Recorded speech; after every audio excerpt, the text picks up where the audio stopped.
Streaming.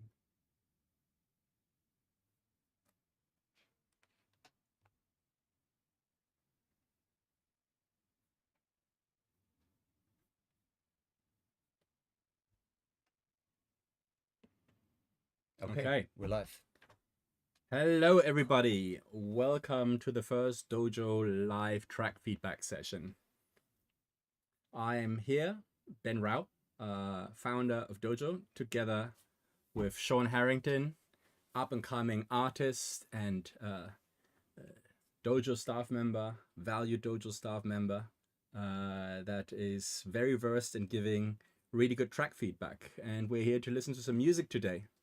Sean, shall we get stuck into the first one straight away?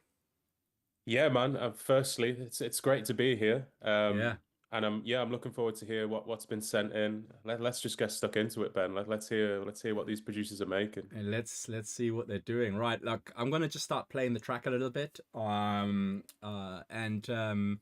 if I have any sort of comments straight away, I'm gonna stop playing the track and we can talk in between and carry on. We're doing this for the first time, guys, so bear with us. I'm sure it's all gonna go smoothly.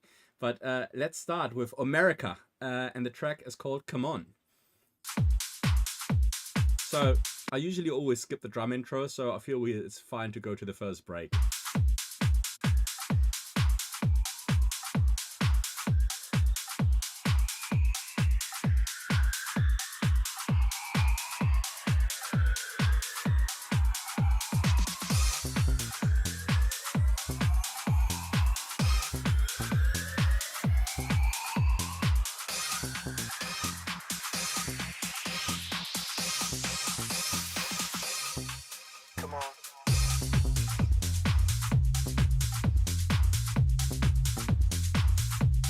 Strong bass line.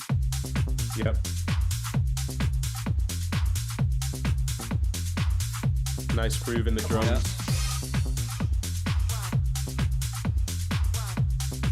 I'm a big fan of orchestra hits as well, you know. They have a real kind of retro vibe to them, but they're real tension builder. Yep.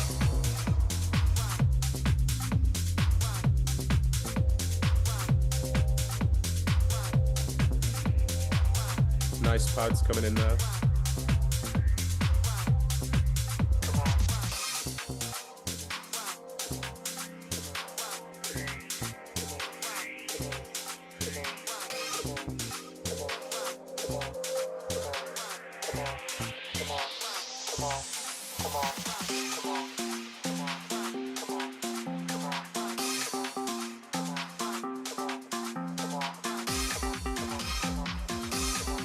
Nice build up.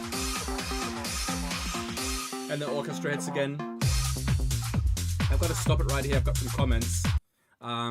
Like I like pads in general, but the pads didn't really harmonize with me with the bass line. I'm not sure they were in key. It didn't sound super wrong, but it didn't hit me in the feels. And normally when you have chords and harmonies going on together with like bass melodies, lead melodies, there should be some harmonizing going on. So I would just make sure, America, if you're listening, that everything's in key and you maybe have like a nice chord progression in the pads that evokes some emotions. Okay, let's carry on. Do you have any comments on that, Sean? I do actually. Sorry. Yeah, I was going to say, it's fine, all good. Yeah. Just real quick on the pads as well, the way the pads have been processed, it felt like there was like a lot of mid-range missing on the pads. They were kind of getting crushed by the bass. Yeah. And one other thing I am going to add is when you take in your bass out and your breakdowns and you've got your bass line, just throw some delays on that bass line just to give it a bit more movement in the breakdown. So it's not just your static bass. Yeah. And you can just like high pass it and just let the top of the bass come through, have a bit of movement on there, like a nice ping pong delay. And then kind of almost using the bass as a kind of lead sound, you know? Yeah. So let's go back in that break.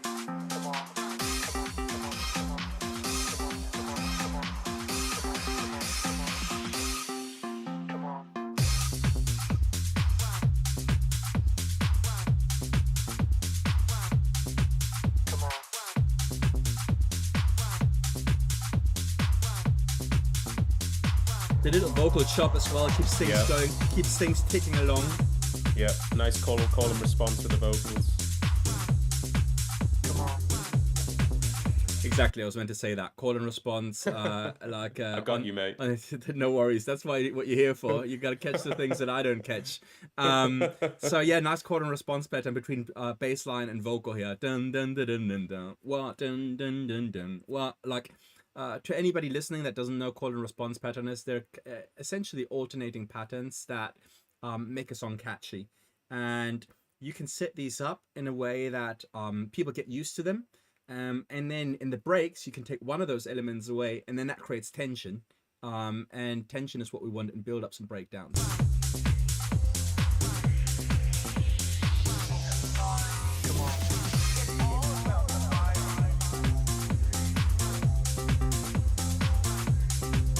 That lead sound mirroring the bass line, very effective thing, something that I quite often do. This is a very 90s house thing, just layering sounds. Cool bass line, and once you've got a cool melody established, just lay another lead sound on top of that.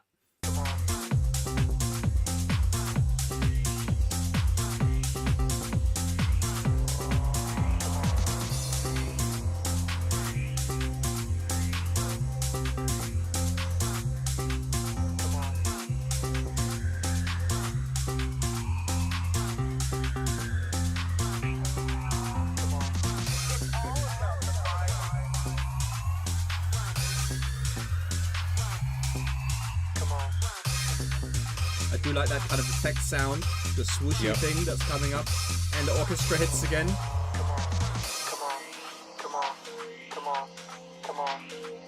Nice little vocal loop there, building some tension.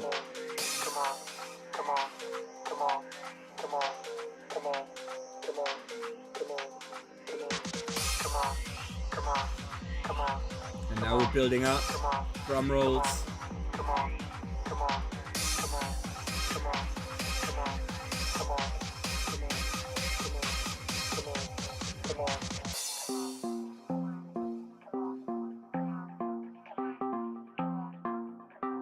I feel that was really nicely done in terms of arrangement. You know, you have a build up. You're thinking track's gonna drop now, but then you're cutting to the pure melody and creating like another moment. It's unexpected, and unexpected things in arrangement are always good. And now comes the real build up. Yep.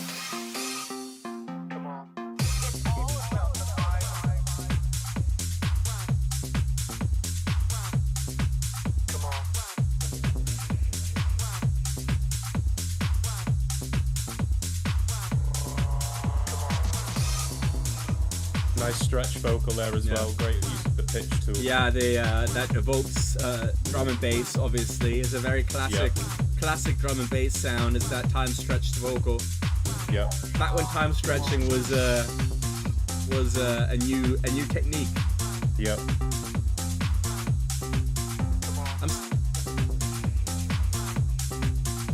I'm starting to hear a little bit of glide on that lead as well now, which actually sounds really nice. Maybe he could have used that a little bit more, like wow, wow, wow, wow, wow, those notes sliding into each other. So maybe that could be something you could like play with a little bit, America.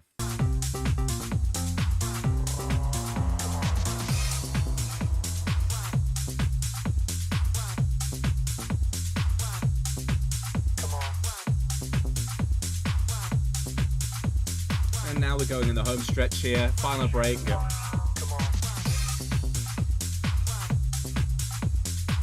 Yeah, I think this is pretty much it. I don't think anything unexpected is going to happen now in the last bit that we haven't heard. Yeah. Hopefully not. Yeah, overall, I feel it's a strong track. I think the mix sound needs a little bit of work. It's hard to say listening over these headphones. If I had them on my big studio speakers, it would be a little bit easier to tell. But these aren't 100% accurate. But like generally, I would say the balance is quite good.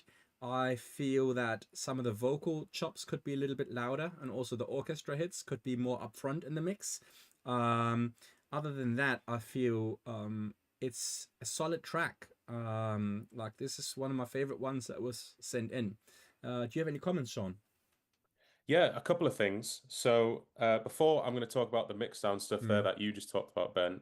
I think there's a really good America. That's who sent the track, and I think there's a good chance here for you to the later part of your track just develop you've got really good melodies, mm, but it's very easy to just keep that melody throughout. I think especially for your last breakdown, look at just chucking a few extra notes in yeah. the little square lead that you've got, and also sometimes your bass line as well, Mm, maybe just like one or two extra notes at the end of every right. 1632 bars just to polish it a bit more. Yeah, and just make it a bit more complex. Yeah. Yes, yes. And in terms of like the mix, I do agree with you, Ben. Obviously, I've got my headphones on as well. But if anything, I would say just generally this seems like there's a lot of mid-range missing from the track. The Mm, low end's nice and fat, mm. but like you said, like the vocals, a few of the Mm. synths are kind of getting lost in that mid-range a little Yeah, bit. yeah, and it's maybe just like bringing them up a little bit in the mix and like increasing the loudness. Yeah. Like also just using a tool like Track Spacer can really help there, just bringing elements out. Track Spacer, in case you haven't used it yet, it's just a really magic tool to giving each element its space in the track. It almost works like a sidechain type of EQ that cuts out like a shape of whatever sound you want to bring out in the mix, and it's very, very effective. Right, nice one, America. Thanks for Good job, mate. submitting the track. Let's listen to track number 2. House It Up by Lapierre. Or I don't know how you Yeah. I don't know how you pronounce that. I don't know. I'm absolutely slaughtering that one, but I think it's Lapierre. Lapierre. Lapierre. Yeah, I feel like that's good to go. I can hear some little glitchy sounds. I always love a little bit of glitter. Yeah.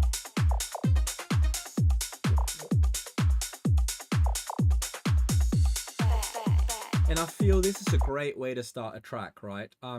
It's starting with some vibes already. It's not just bare drums, right? There is some stuff in there, but he's refraining from using, harmonic or musical elements too early on, which can make it very difficult for tracks to be easily mixed, Bringing in the pads, like in the first 32 bars or some chords, it makes it hard for DJs to mix. And it actually results in your track being played less. So sometimes it's quite good to have quite bare bone drum sections for the first 32 bars. But he finds a kind of nice mix where you're getting some vibe already with a little bit of vocal chops and the little glitchy stuff, but not overly musical in the first 32 bars.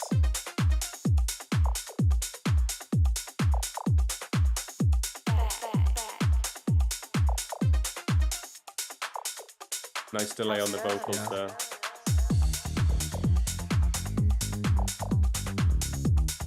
I'm liking this bass line. It's a bit of a longer bass line, and I like those funky.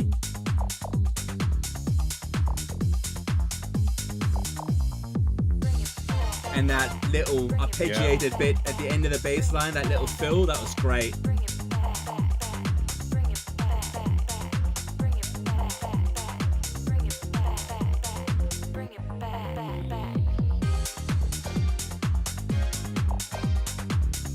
Cool chord progression. Yeah. Nice, cool, euphoric stabs. Ooh. And that little disco sample. Yeah.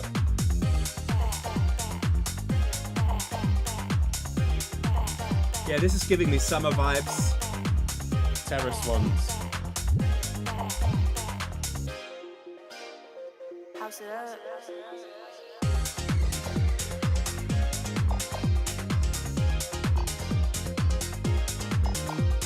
This works really well. That kind of sign lead, and then the chord progression, and those like kind of sort of piano stabs as well. On top of that, it's a nice mix of sounds that work well together.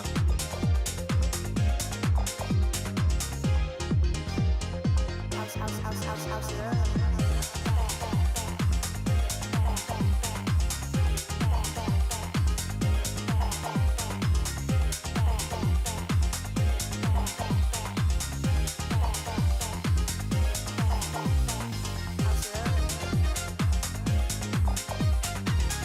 And that little bit of brass, didn't it? Like that, just little flourishes like that, little musical bits like that, kind of make a track, and that turns things from like a track to something that actually carries more emotion and it's not just a club tool. Obviously it fits the euphoric vibe of the track. Really liking it. Yeah, really funky.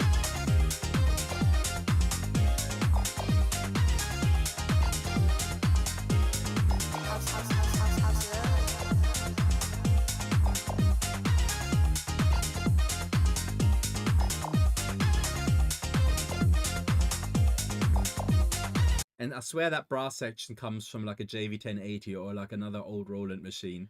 Proper 80s ones. Yeah, Yeah, it doesn't sound yeah. doesn't sound like a sample, or like maybe it is a sample, but it sounds like somebody played this on a synth, because I can hear them going on the pitch bend as well. Like, and the velocity change as well. Yeah.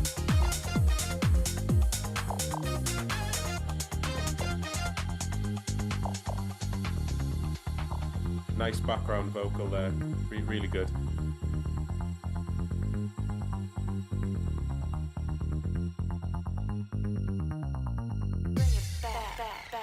Bring it back. Bring it back. Bring it back.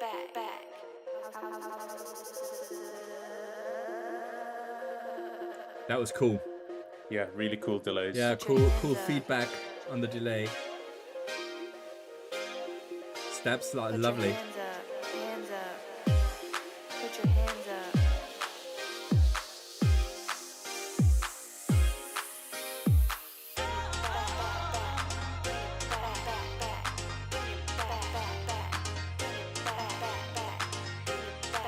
It's changed to like a 90s UK style, which I like. Yeah. Really good vibes on this one, Lapierre.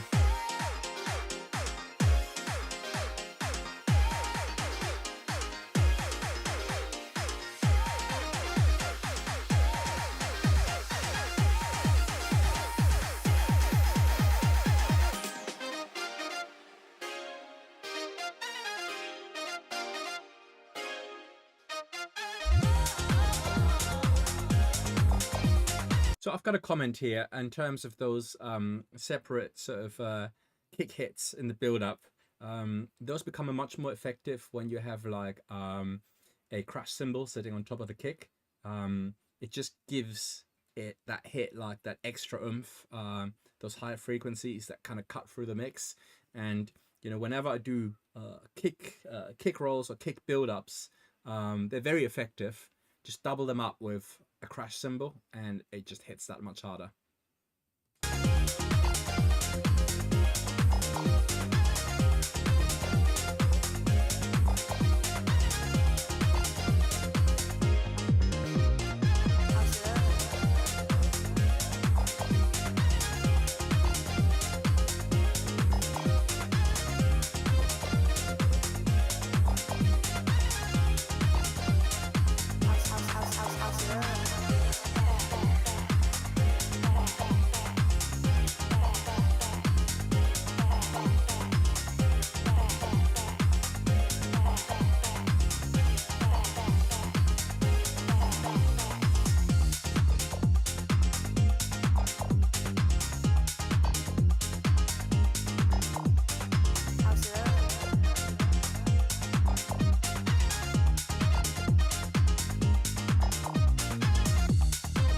Arranged really nicely, this track, I must say. So yeah, we're coming to the end of this track. I want to stop it for right here. Sean, what do you think? Yeah, it's really complex. I think he's Lapierre, you've done really well in because there's a lot of instruments going on at certain sections. I think there was a couple times where I thought maybe it was too much. Yeah. But again, it's hard to tell. You'd have to hear it on a club system whether you think there's too much going on. But in generally, yeah, it's you can tell it's been really well made. In terms of like arrangement stuff, I think maybe with the cool funky synth sound hit, it's used quite a lot, and I feel like you could maybe, like I said, in the last track, just play around with the some little brass sound, the did. Yeah, okay, yeah, gotcha. And from I was going to mention the mix thing. So when you're using the M1 piano, the classic 90s piano sound, if you are using the Korg M1, like the original plugin, or whether you're using a sample, the way that, because it's a vintage machine, it can be like, it has really harsh frequencies on it, and I heard it on the piano one here. So just go back to that, that piano sample and just check that there isn't anything like peeking through, because it can sometimes be like quite harsh when you're hitting the high notes on an M1 it like the thing that makes it so iconic, that it cuts through the mix and sounds almost artificial compared to like a real piano, is also the thing that you have to be aware of when you're EQing that. So like I agree with you on that. I had the same comments to make in terms of some sections being a little bit too busy, where the sine synth, the sine kind of melody, the piano stabs, the chord progression, and the funky brass sort of melody were all playing at once together.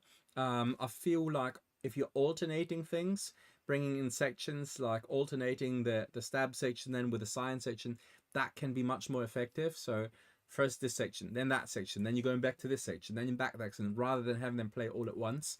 That would have been my only comment on this one. But overall, I feel it's a really strong track. Little bit of tweaking, a little bit more work, and this could really work in the clubs very well. So the pair, well done. Good job, man. Good job. Let's move on to Natural Electronic by Julian Post. So I'm going to go straight to the first break. You can see here a bit of a melody here already. Yeah, feeling the vibe on this one already.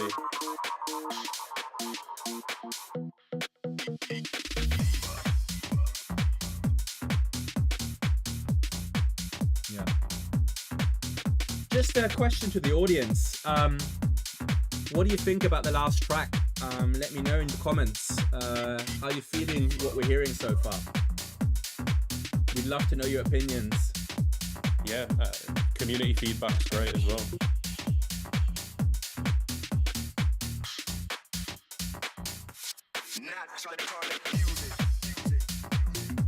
Oh, I like that little M1. Yeah, that little M1 melody. Cheeky, very cheeky. This one's like getting me grooving in the chair immediately, and when that happens involuntarily, you know you're onto a winner. Busting out the moves. Yeah. Ooh, nice. Mysterious sounds, kind of. Yeah. Cool LFOs on the pad as well. Cool little dub siren, which fits well with a vocal. So he was thinking about that, you can tell. Dub siren together with like a ragga vocal, like immediate associations.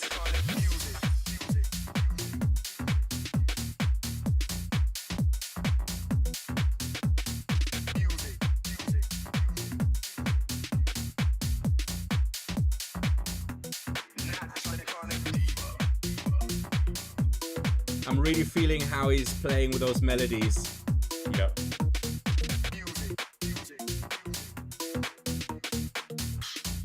Everything has got its own little place in the track, which is nice. To me, this is the strongest track so far that we've heard. Big call, Ben, big call. Yeah.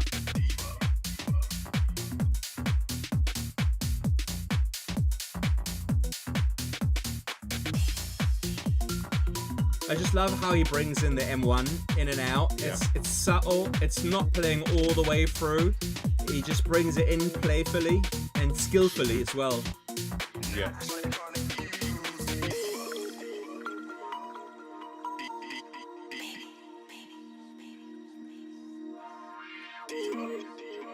Yeah, really good sweeps there again. You're really using the LFO as well in this one.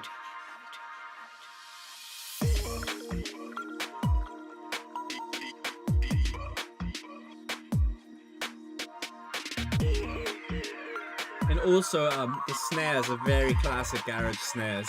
You know, it's the whole sound design is very homed in on a specific aesthetic, which is, you know, garagey UK sound, you know, dubby drum and bass kind of sounds. Yeah. It just sounds like it's been made in the UK. Yeah.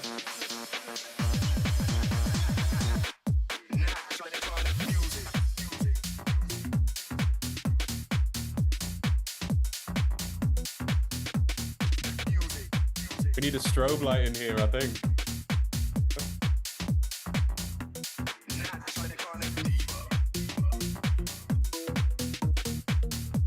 Julian, you're onto a winner here with this one. Really feeling this.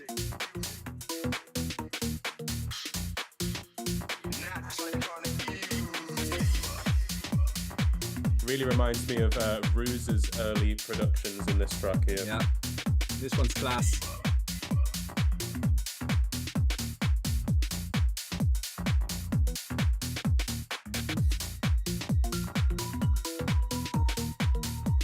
And that little mysterious melody sitting on top, I gotta go back to that.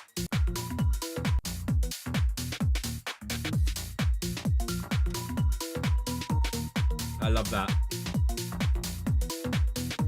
Like spacey. Yeah. Yeah. You know, this is all about sounds that complement each other well, right? So you've got the bass sound, you've got the classic M1 sound sitting on top of that, like with playful little melodies, and then you have that mysterious kind of lead, and each sound just fits perfectly with each other in terms of where they sit in the frequency spectrum, and also the space that they have around each other. Like, no melody is playing all the way through.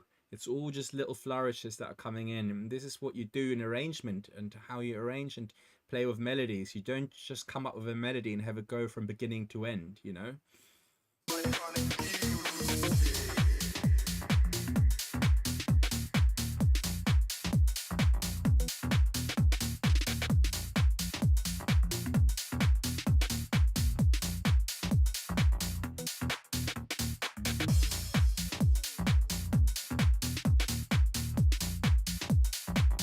Right, coming to the end of this one. Sean, what are your thoughts? Yeah, I'm really liking this one as well, I must say. I am biased because this is pretty much my sound, so yeah. Yeah, like, what do you think? Concluding before we go to the next one. I think, so kind of the comments I made on the previous tracks about, you know, alternating notes, which is what you've touched on as well, Ben. Yeah. I don't think many of the elements need any improvement here in terms of, you know, new rhythms. I think the elements and the arrangement is bang on. I'd say that the only feedback in terms of, you know, how can we make this even better is just polishing the mix, I think. And I think maybe like beefing up a couple of the organ stab sounds. It sounds like there's maybe a little bit too much, you know, low end cut off some of them. And also, I think, also like I noticed this also when I listened to the tracks when they were submitted. This one wasn't very loud in terms of volume, so obviously it hadn't been mastered yet. A lot of that can be fixed with like some final EQing, mastering, and stuff like that. In terms of melodies and execution, I think it's a very strong track. Especially what I like is what I said earlier. The melodies are not playing all the way through. You have little flourishes of melody coming in. And they're just kind of the icing on the cake. And they're changing as well. It's not just the same patterns. They're changing when they come in. So you're getting surprised with each section, which is what keeps it going. Yeah, exactly. The melody hits are different each time. The sounds are picked well. It's a mixture of classic sounds, but then also some other sounds in there, like that mysterious lead. The futurism. It complemented that really well. And then also the little details where you pick in a vocal. And then the vocal, because the vocal evokes like a dancehall Jamaican type of vibe, you know, drum and bass type of vibe, MC type of vibe, that you then use sounds like, you know, a dub siren. You know, you have to know your genres to do that kind of stuff. If you're not a scholar of music, you wouldn't know that dub sirens are a very classic sound to that kind of sound. So really well done, man, Julian. Like, really, really well executed, and congratulations on this track. Right. Yeah. Okay, do you wanted to say something else?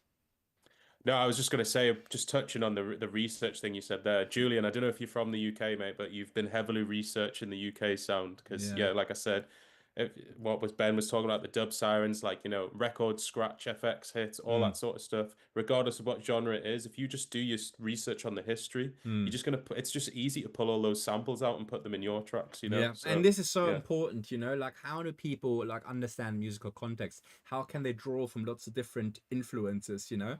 How can they get garage influences into their music? How they can get drum and bass influences into their music? You've got to know the genres, and you've got to know the genres inside out, so you know the sounds of the genre, you know the instruments of the genre. You know, like as we had before, the time stretched vocals and stuff like that. And some of those have become cliched, but like they're almost good cliches in a way, because like they're very recognizable and they immediately just evoke this kind of feeling like of like, yeah, I know this, like this is a bit of me, you know. Totally agree. Okay, right, let's get into the next one. Pusher, get the signal test. Good swing on that one straight away.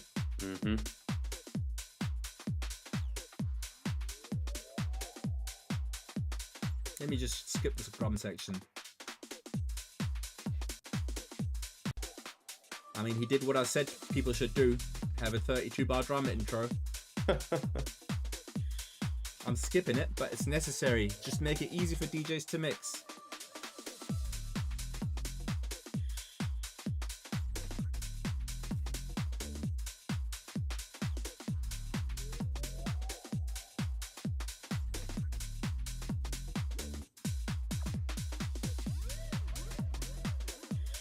I like the bass line. It's lacking a little bit of volume, but that's probably because it's just unmastered, you know? Yeah. But the balance of the sound sounds good. Close your eyes.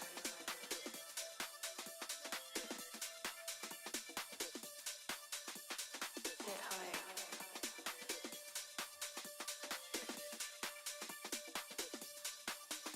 Alright, we got Pusher in the chat right now. How we doing, brother? Yeah, I gotta put my glasses on to read this.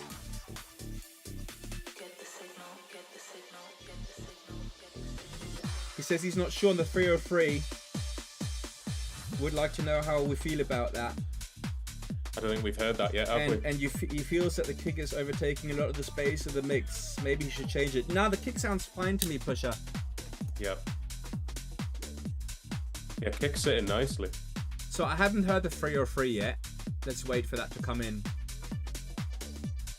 I'm really liking the bass line on this Pusher. Especially the pauses earlier on. Yeah. I like how it's got a gap.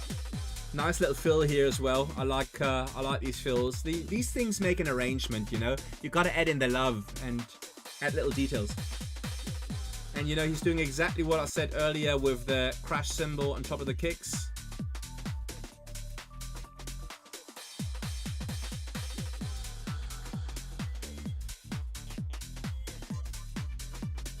Nice. Okay, I can hear that 303. It's like quite a higher resi 303. Personally, I love it.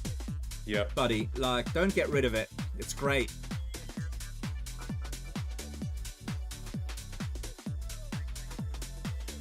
Oh, and some pads now. That hit me in the feels now. Close your eyes. Yeah, that works. Oh, now that lead sound, yes. Oh, here we go. Yeah. That's nice. That's lovely. I like how it says close your eyes as well. It's making me want to close my eyes. Yeah, this is great, man. And, you know, this is what I was saying earlier, you know, with the guy bringing in the pads on the first track. You know, the pads were nice, but because they weren't harmonizing with the main element, that's why it didn't hit you in the feels, right? Like, emotion gets evoked by chord progressions, playing against single notes and melodies, and also voices, you know? And that's how you get emotion. It's cutting through nicely on this as well. You know, you're getting that mid and high range coming through nicely. Get higher.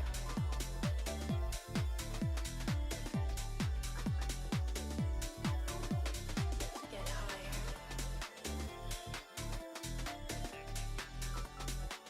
So, Pusher, in regards to the 303, it's really like quite a high resonant 303, which is almost like what I know the 303 sounds like from the MC505, the classic Roland drum machine, and I really like that sound. It's great. Yeah, it gives it a bit more of a unique sound, doesn't it?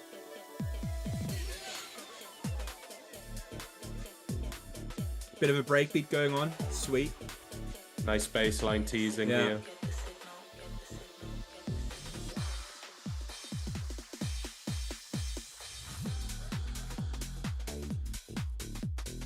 Yeah. Here we go. This is what I call the heads down phase. Just beats and bass line. The basics. Yeah, and like, you know, great swing on the beats. Just bass line beats, and this is the heads down phase that you do after the drop. People always bring in the musical elements too early after the drop. You always need that 32 bar just beats and bass line after the drop, where it's just like nasty, you know? And here comes the 303, and it sounds great.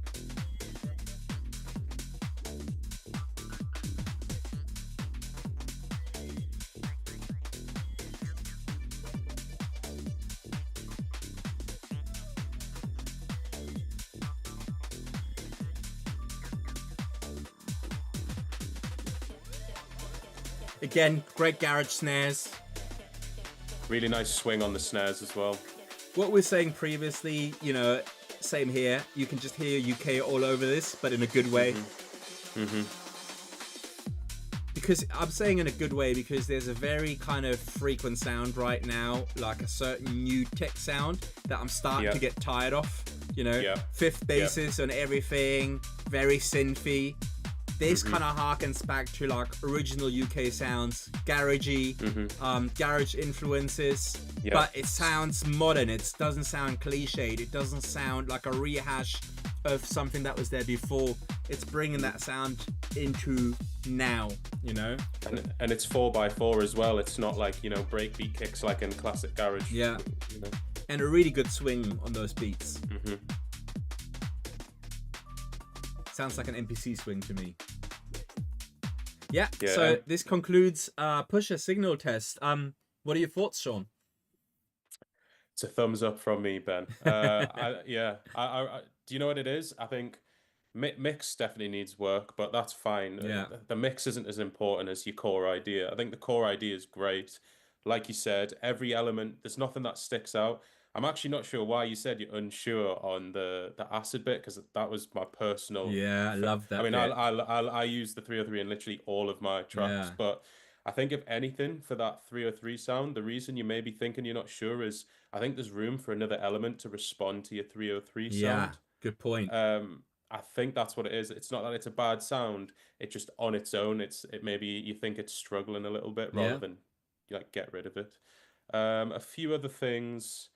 The bass line I really, really like. Boom, boom, boom. Yeah. Simple and effective. Yeah, I think if anything, you could maybe look at like just creating a top layer on that bass line. And you know, you can play around with the cut off and it just that's what I was thinking. So you could layer that bass line really easily with like another type of lead sound just to give that more presence, like in terms of when you bring it in after like the break. Or like, I mean, I really like the heads down section. I really like that section after the drop here. Yeah. It's like stank face. Yeah, dirty face. Yeah, and then you could like you know, that pattern, that boom, boom, boom. You could layer that up with like another sort of higher frequency sound, kind of synth sounds sitting on top. Not all the way through, just maybe just as a flourish on that one side, just like down, boom, boom. Sprinkle it in. Sprinkle it in. Just like, you know, sort of bring it like sort of playing with that melody a little bit. But yeah, I think it was a really strong track. In regards to your question, Pusher, 303 is not only fine for me; it's an essential element of the track. Leave it in there for sure, and carry on producing, man. Like you're doing some strong work here. In terms of mix time, I said like it was a bit quiet, but that might just be you know, it's not mastered yet. You know, these things can be brought out in mastering, and not everybody has like a perfect studio setup where they, you know, can really hear every frequency the way they should.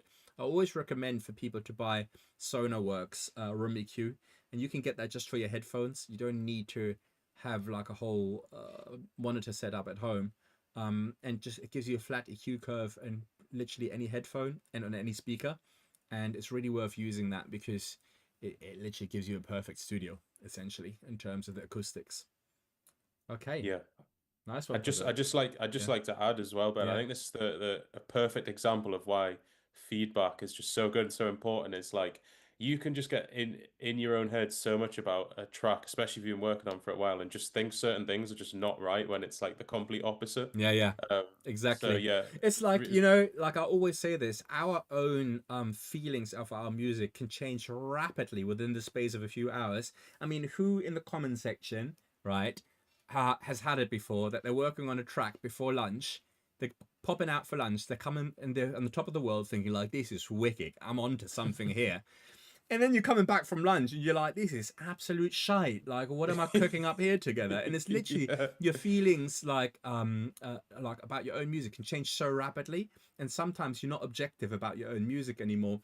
You know, like a wise man that used to coach me many years ago once said, when you enter the studio, leave judgment at the door. And he said, leave judgment at the door. And he said, when you were excited about what you're making, at one point during the production process, it's worth finishing, right? Because your feelings might change, but if you're excited about it at one point, there's something in there that's worth finishing. And then you can come back after you've done it, you finished it, don't sack it off, don't fucking bin it, come back a few, you know, months later, a few weeks later, listen to it with fresh ears, and chances are you think like, that was pretty good actually, you know? Yeah. So if you were excited about it at one point during the process, it's worth finishing. Let it marinate. It's like cooking. Yeah. You don't cook the meat straight away. You let it marinate. Let it marinate. And fresh ears after a couple of weeks, you know, once you haven't heard that fucking thing like, you know, for like 3 days straight on a loop, you know. Of course you're going to lose your objectivity. Right, let's get to the last track. Wesso. I can hear some chords in the beginning, and I will say, do not use chords in the drum intro. They're very filtered down, so you can probably get away with it, but I wouldn't put any chords in the first 32 bars. It just makes it that much harder to mix for everybody. Really dubby vibes on this one. Classic Detroit vibes for me.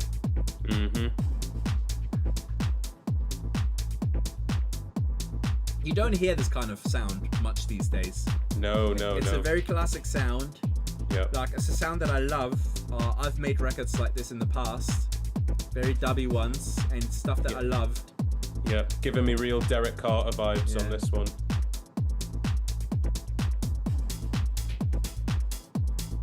Yeah, just Detroit vibes, you know?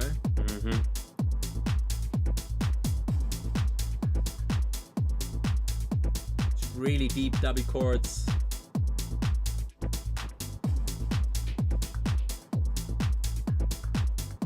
Can hear some little glitch. Yeah, as well. I was just about to say that. Some cool little glitch sound design, actually.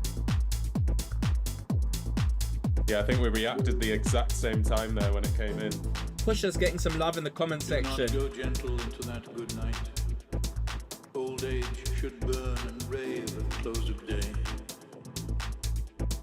Rage And he says this, the Swingers NPC, as I thought it was, yeah.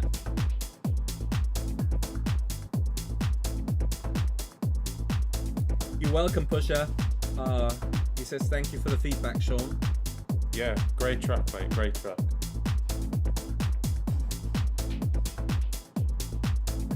Okay, we're building up the chords here.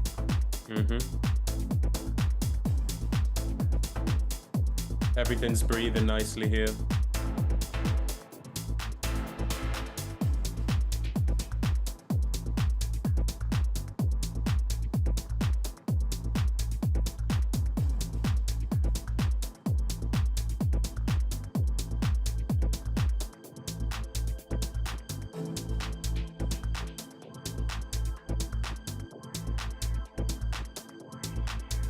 Nice little Rage string there, against the creating some dying of the tension. light. Oh yeah, I'm just picking up on that string actually. Do not go gentle. The standing string. I think standing string is super effective to build up tension. It could actually come out a little bit more in the mix. So it was so subtle that I almost couldn't hear it. Yeah. And then opening up that filter on those dub chords. Tried and tested. And the patterns change now as well. Yeah.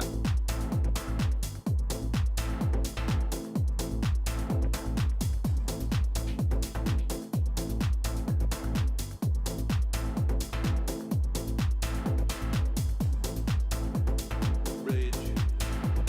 Rage against the dying of the light.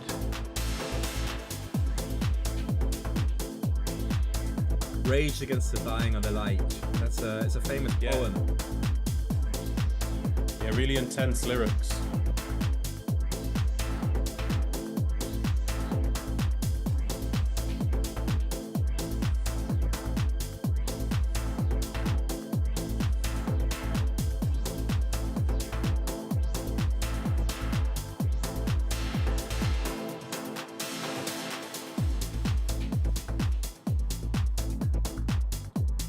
Really catchy groove on that bass line. I love the way it swings around. Yeah, and like, you know, the contrast going down from the really resonant chords to just, you know, going down to like, you know, the filtered down chords. This is how you, with one element, you know, make an arrangement interesting, you know? And like, you know, like I would just always recommend for everybody that's doing this type of music to not do this in automation. Right? Do it live, right? If you got Ableton Push or any other MIDI controller, just assign the filter cutoff to one of the knobs, then listen to the track live, and while you're listening to it, just close your eyes and you just ride the filter cutoff through that track and do it live. And, you know, we're making machine music, right? We're making everything is very precise and, you know, done in a sequencer. And you can really just bring a human element in by doing simple things like riding the cutoff of the filter by hand, you know, and not just drawing in straight lines. And like, you know, there's always the temptation to take the easy route on that one. But like, this is something that I learned from Alex Arno back in the day, who's a really sort of great house UK house producer. It's like, you know, like just jam live, jam your arrangements, and he would actually jam every arrangement completely live, you know. I don't go that far, but I always have an element in there that's free, that's not done by clicking mouse points, that's done by hand. So yeah, we're coming to the outro section here. As I said, classic Detroit vibes on this track, really solid. I think what's missing here is a lead sound. I think it's relying a little bit too much on the chords and the filter cutoff on the chords to keep things interesting in the track. And what I would like to hear in the build-ups and breakdown is just some kind of melodies that are sitting on top of that. And even like throughout the track, have some sections with a lead melody. You know, there's so many cool sounds that could work with this dubby classic type of track. Maybe a 303 again, you know, maybe a type of glide lead that is really kind of a moogie type of high lead that where the notes glide into each other. You know, that's a very effective sound and a very Detroity sound as well. And that's what I would like to hear on this. Otherwise, it's a solid effort.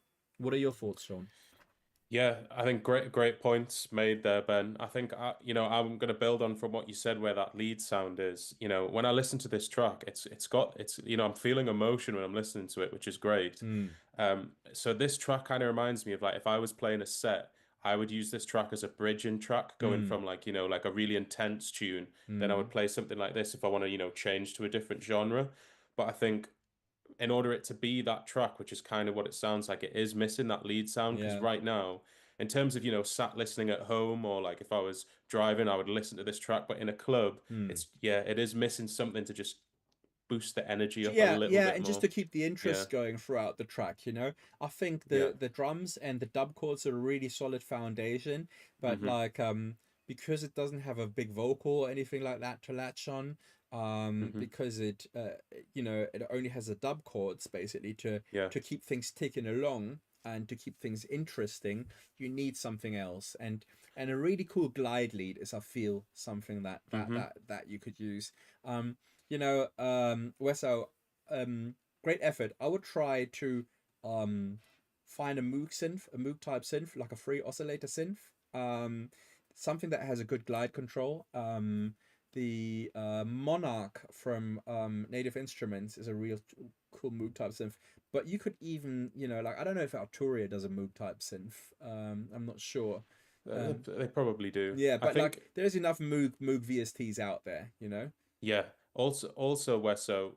So what Ben said as well. Try adding. You can like if you're using Ableton, you can just throw the arpeggiator rack on there, and I think as an arpeggiator would work Yeah. nicely in this track as well. Yes, an ARP.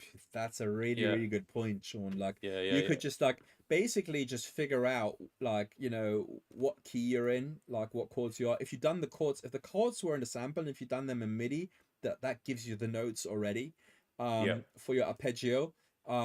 If the chords were a sample, you can key analyze it and figure out what key it is in, and then figure out like some arpeggios in that key. And like a cool sort of high pitched lead sound as an arpeggio going through, that could really make this track pop.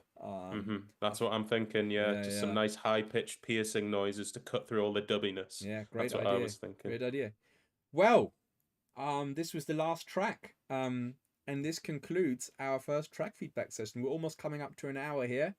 5 really good tracks, good efforts. Yeah, I think really good job. For me, Pusher, this was a really great one, and the one before that as well, Julian. Those two were my favorites.